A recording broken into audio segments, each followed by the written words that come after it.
Quem é que não sofreu com essa tabela? Hã? A tabela mais famosa do mundo completou 150 anos de idade. E para comemorar a data, uma escola de BH fez uma homenagem criativa e muito original. Também na capital mineira é possível conhecer a tabela periódica de um jeito bem diferente. Hoje existe a tecnologia que os alunos podem olhar como está aí, né? Pega ali, arrasta e vai te falar o que quer. E antigamente, que era no papelinho, filho. Papelinho, ó. Não tinha nada demonstrativo como tem hoje, a facilidade que tem hoje. Naquele tempo era muito mais difícil. Vamos ver. Guarde bem este nome, Dmitri Mendeleev. Vocês odeiam química? Mas a química é o motor do universo, a chave da verdade. Ele tem tudo a ver com isto aqui. Um fantasma de muitos estudantes em tamanho gigante. A princípio você tem que entender como é que funciona essa organização, mas depois é mais tranquilo, você vai encaminhando direitinho. Você entende, compreende?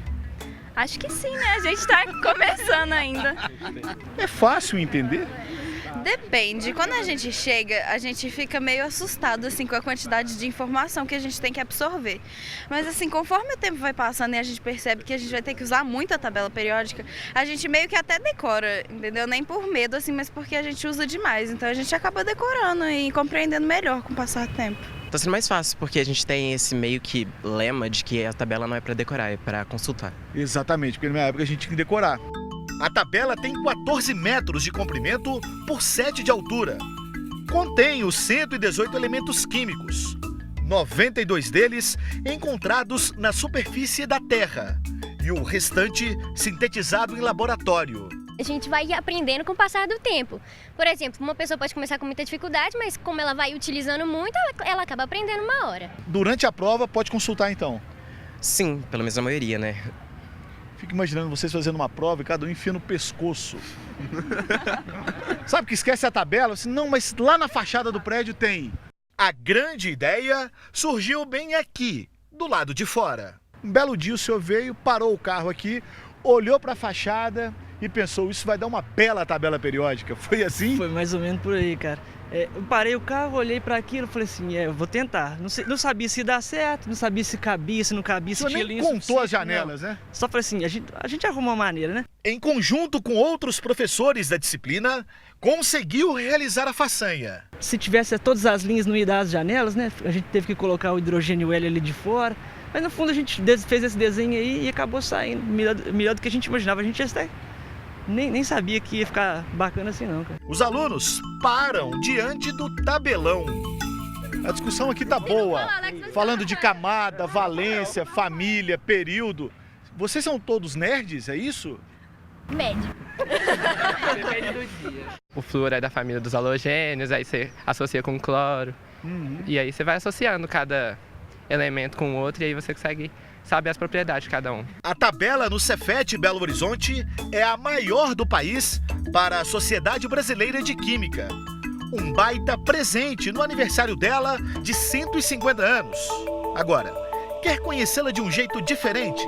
Então, venha até este prédio, onde funcionava a Secretaria Estadual de Educação, na Praça da Liberdade. Aqui no Museu das Minas e do Metal tem um espaço incrível e super moderno, onde é possível interagir com a tabela periódica. Este espaço fica bem aqui nessa sala, onde os tubos presos ao teto refletem no piso cada elemento químico. E aí o visitante pode ficar à vontade, transitar por aqui, passear e até tocar nos tubos e com isso misturar os elementos. E ainda de quebra, assiste a uma aula de 5 minutos com o russo Dmitri Mendeleev, o criador da tabela periódica. A ocasião de conhecer os grandes cientistas da época. Aos 35 anos, em 1869, ele revolucionou a ciência. Tudo se iniciou quando, insatisfeito com a desorganização do conhecimento da química, comecei a montar uma tabela para ensinar os meus estudantes as propriedades dos elementos químicos. Tinha tanta segurança na tese que previu a existência de alguns elementos que nem eram conhecidos. Fez uma classificação coerente e previsível. Colocou ordem no caos do mundo da química. Organizei os elementos por seu peso atômico e dei conta de que existia uma correlação entre eles. Vejam vocês, eu tinha descoberto a lei da periodicidade.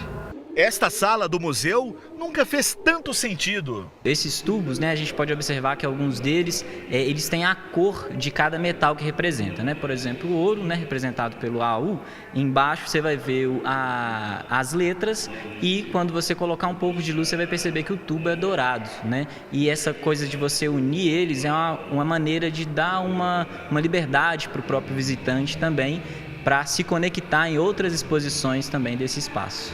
Como a interativa Mesa dos Átomos. Então aqui a gente consegue selecionar algum elemento químico e assim que a gente seleciona esse elemento químico, a gente coloca ele lá em cima. Dessa forma vai ter uma explicação, né, de quais as aplicações que ele tem no dia a dia, uma coisa muito mais próxima do cotidiano de cada um. E outros elementos começam a brilhar. Isso significa que ele vai formar um novo composto químico. Dessa forma, se a gente jogar um outro elemento que está brilhando...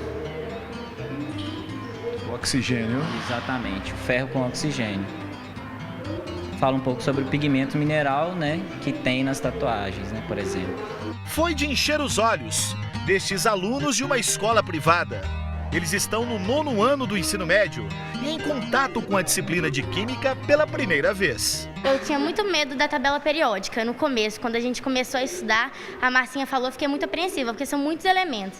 Mas de acordo com o que a gente vai estudando, a gente vai vendo que é só a gente ver, porque no elemento mesmo, a gente consegue entender qual elemento com qual que forma tal coisa. Então fica mais fácil da gente aprender, pegar um exemplo de uma coisa que tal elemento com tal forma que fica mais fácil. Marcinha, no caso, é a professora responsável por fazê-los aprender a matéria. Tento mostrar para eles o universo, né, que é a química, que na verdade é tudo, a química está em tudo.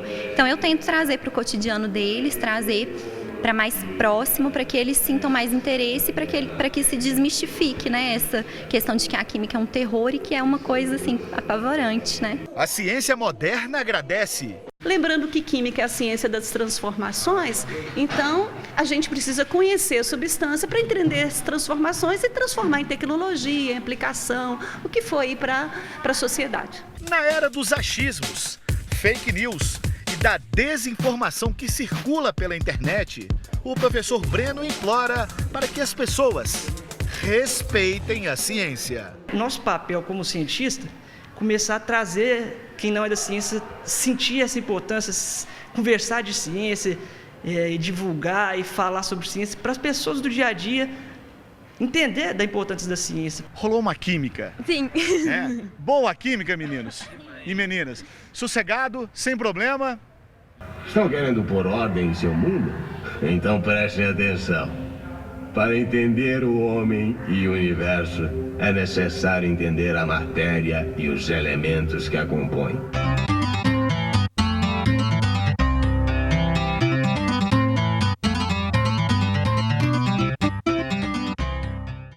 Aí, boa criatividade, né? Agora que eu falo, né? Hoje a tecnologia te dá muito mais possibilidade de você entender as coisas, né? Quem lembra aí de anos atrás da tabela periódica, era um papelinho na mão que você tinha que decorar, né, e se virar. Né? A verdade é essa, estudar, decorar e se virar. Hoje você tem aquela tecnologia que o cidadão mostrou ali, digital, que você vai, né, só tocando e vai falando a mistura dos elementos ali, que é uma coisa, né, muito mais fácil para estudar. A exposição do Museu de Minas e do Metal é permanente e gratuita. As visitas podem ser feitas de terça a domingo, do meio-dia às 18 horas. Às quintas, o museu, então, fica aberto até às 10 da noite.